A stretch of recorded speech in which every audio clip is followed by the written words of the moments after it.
Alors nous avons ici deux petits outils de mesure très utiles, je dirais presque indispensables. Vous avez d'abord un inclinomètre et une jauge de profondeur. Les deux sont livrés avec leur pile. La jauge de profondeur requiert une CR 2032, donc une pile plate, que l'on place dans le logement ici, sur le dessus, et celle-ci, l'inclinomètre requiert lui deux piles de type AAA, qui viennent se placer sous le couvercle arrière, fermé par quatre petites vis Phillips cruciformes, et d'ailleurs un petit tournevis est inclus pour le démontage et le remontage du couvercle. La précision est de 0,1 mm, donc au dixième de millimètre pour la jauge de profondeur qui est capable de mesurer jusqu'à 80 mm, et l'inclinomètre, la précision est de 0,2 degrés d'angle. Alors l'utilisation est vraiment très simple, il suffit d'allumer. Alors là, il va me sortir une erreur puisque je ne suis pas parfaitement vertical. On voit que l'écran est bien lisible. D'accord. Voilà. Alors on peut étalonner à partir d'une... Voyons, il y a une fonction 0. Si on veut que notre 0 parte de ces 20 et quelques degrés, il suffit de faire le 0 ici. Comme ça, on peut mesurer un écart d'angle.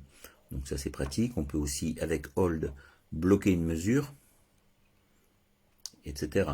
Donc pour éteindre, il suffit de tenir appuyé. Si j'y arrive, d'une main j'ai un peu de mal. Ah oui, mais là, je suis en hold, pardon. Voilà. Ensuite, vous avez la base ici est aimantée, pas les autres côtés, mais la base est aimantée, ce qui est très pratique pour mettre sur une surface métallique.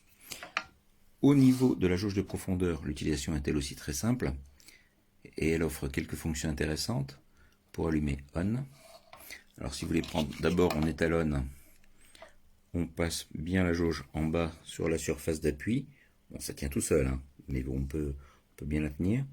Et refaire un petit coup de zéro en appuyant sur on-off brièvement, puisqu'un appui long rééteint l'appareil. Voilà, là j'ai mon zéro.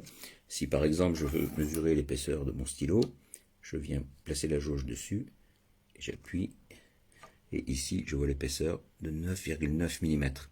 Encore une fois au dixième de millimètre, donc on est entre 9,89 et 9,91.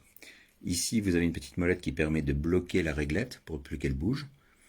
Alors, ensuite, on a d'autres petites fonctions intéressantes, puisqu'il y a une conversion automatique, vous voyez, entre millimètres, en inch et en fraction.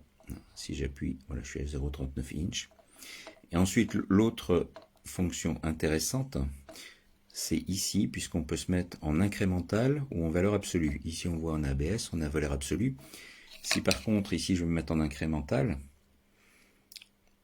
j'appuie ici, je passe là-haut en incrémental, et les valeurs suivantes que je vais mesurer par rapport au 0 vont s'ajouter. Si je viens mesurer ici, la hauteur, tac, voilà, je me trouve à 16 mm, d'accord, voilà, et plus mes 9,90, j'arrive à 25,90. Vous voyez, donc il y a des petites fonctions intéressantes. Moi, j'en suis très satisfait. Écoutez, pour le prix, les outils sont, encore une fois, avec un écran lisible. La précision est satisfaisante pour les petites mesures. Franchement, je suis très content. L'inclinomètre est bien pratique pour prendre des angles rapidement. Vraiment très utile.